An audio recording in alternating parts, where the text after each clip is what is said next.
The fact that all the colors match in all three of these cameras that are made by 3 different companies is a freaking victory. I'm done. I'm calling it done. I'm past the point of diminishing returns on things that I can fix about the studio. Season 17, season 4, season 6, whatever the freaking number I'm on, like, we're done. We're it.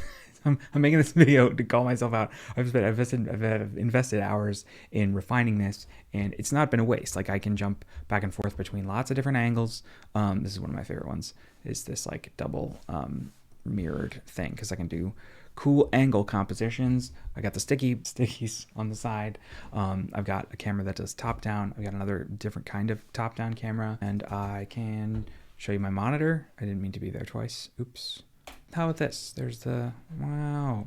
So I can show you stuff in the digital world. I can show you stuff in the real world. I can show you abstract aesthetic things, and I can show you books in spine, like the sticky cam, or the spine of the book cam, author cam. Boom, boom, boom, boom, boom, and I can do this. I can reach the lens from there.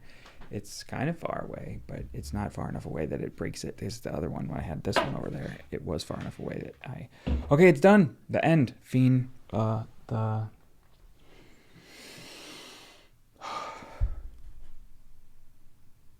On to the next thing.